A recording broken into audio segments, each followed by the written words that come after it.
So Nozha, let me start off with you first. I know you have lived in Xi'an for 8 years, I believe, and you're also super fluent in Chinese.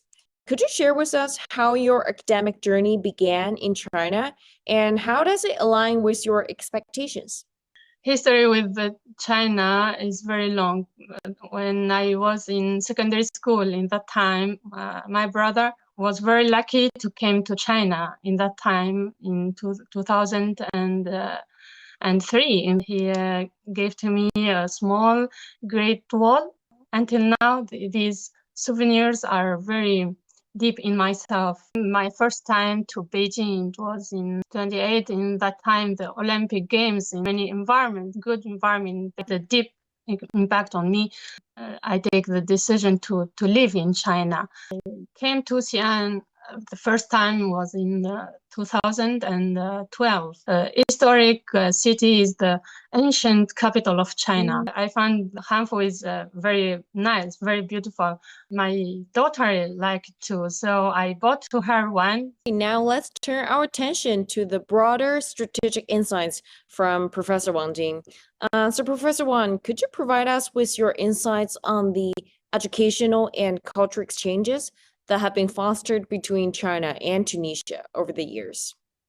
Yes, the exchanges between China and Tunisia witnessed major breakthroughs during the past 10 years. I mean, especially after the Belt and Road Initiative, because Tunisia was one of the very important states partner in the Belt and Road Initiative. China now is the third largest importer for the Tunisia.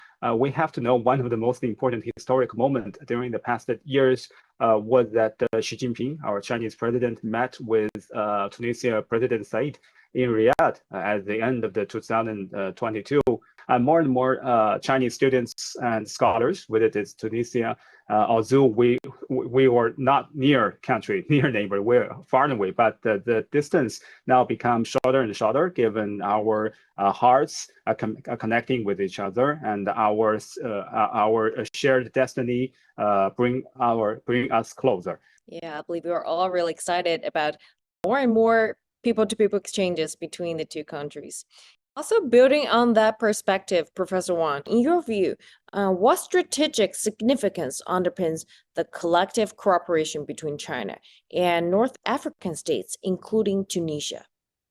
Yes, North African countries, of course, are the important partners for China. For example, China, as you mentioned, you had mentioned earlier that China and Tunisia become the very relations under the comprehensive strategic partnership, and also China not only with Tunisia but also with Morocco, with Algeria, and also especially Egypt. Successful experience that has been established, and of course there were some kind of the challenges, there were some kind of the obstacles. For example, the understandings between the two, between China and North Africa need to be further expanded, and the cooperation projects need to be further encouraged. For example, especially the investments from Chinese companies to North Africa, I think should much more further be facilitated.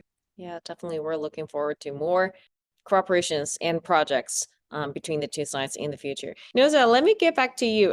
So your research focuses on North Africa, a region of immense importance, as Professor Wang just mentioned. And so how do you envision your academic contributions shaping the future development and understanding of the region?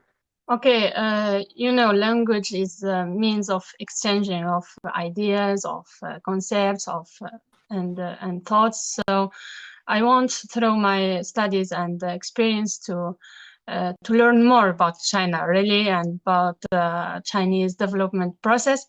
Try to find some points we can implement in our countries. I'm now a member of the new Council of Tunisian Sinologists, implement and develop more projects in culture. So to drawing out the distance between the two countries and make the two people closer.